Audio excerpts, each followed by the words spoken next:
Aloha, my kako. Did you know that youth have superpowers?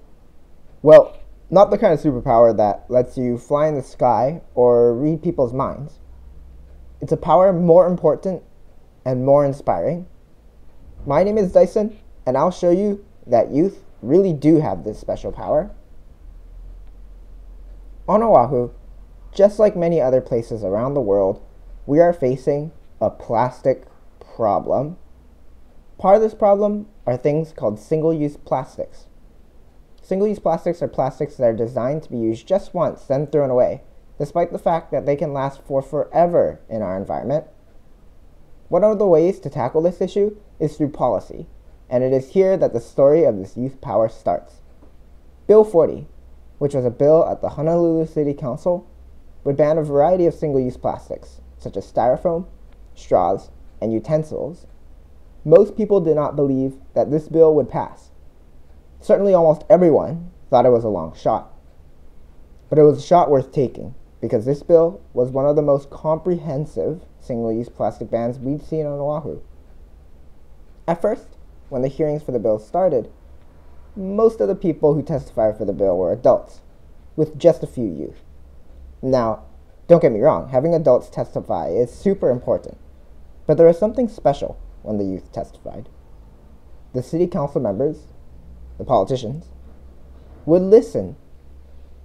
They still listened even when the adults spoke, but when the youth spoke, they paid close attention, and you could tell.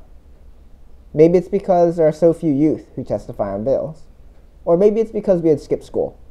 But the city council members listened and they heard us, because Bill 40 passed the first few hearings. It was towards the last two hearings that the youth of Oahu really began to realize that they could share their opinions, their stories, and be heard on what they thought of Bill 40. We began to organize and decide that this bill was worth skipping school for. Passing Bill 40 would protect our planet, our home, and our futures. We couldn't just stand by and watch as older people made the decisions and arguments for us. We had to stand up and speak up.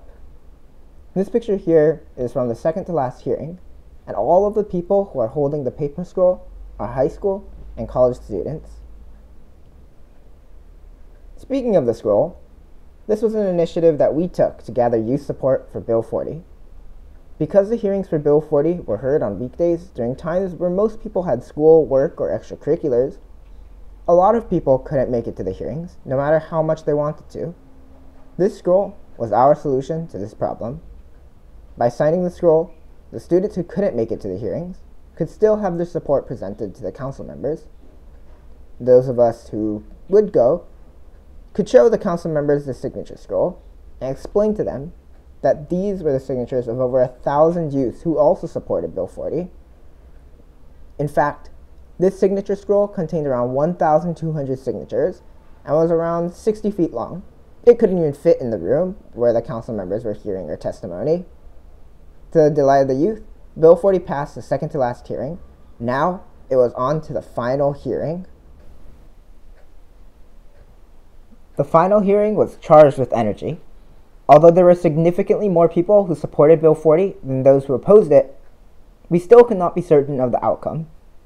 Some people paced around in a nervous panic. Cameras were everywhere, ready to take a snapshot or video of the outcome, whatever it may be.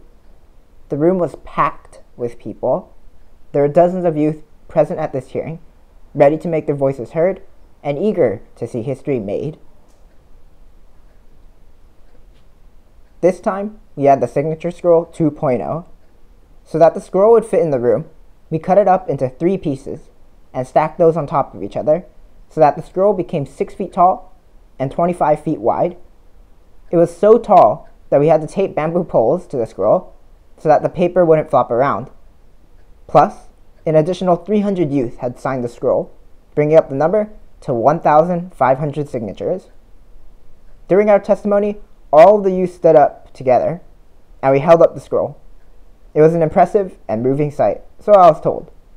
I'll admit I was too nervous at the time, worried about what the result of this final hearing would be. After a hearing lasting for hours, the council voted on Bill 40. The result? Well, I'll let you guess. This video will give you a hint. How do you guys feel?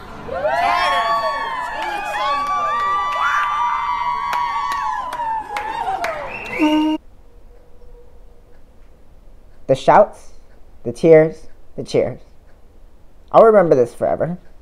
I hope this video gave you a taste of the energy we felt after passing Bill 40. And with that, the mayor signed Bill 40. It is officially law, and Oahu has taken a step in the right direction to hashtag beat plastic pollution.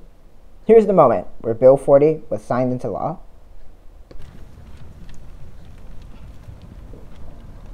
It says introduced by Joy Monahan.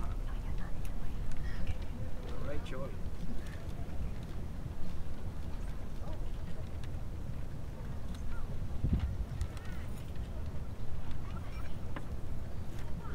Okay. You signed the bill.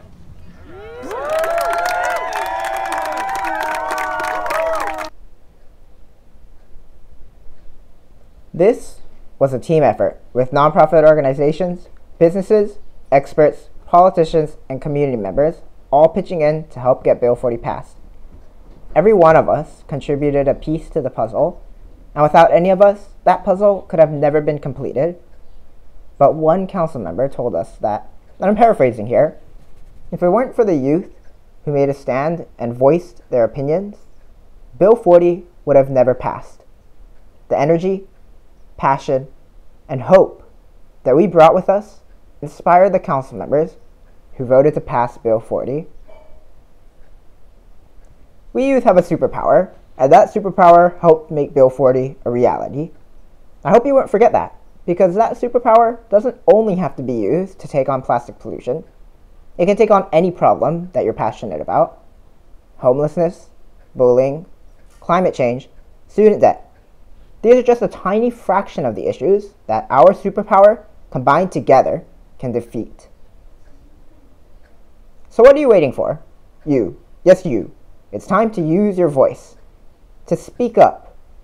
And through the power of your voice, we can change the world into a better place, the kind of place we would want our children to grow up in.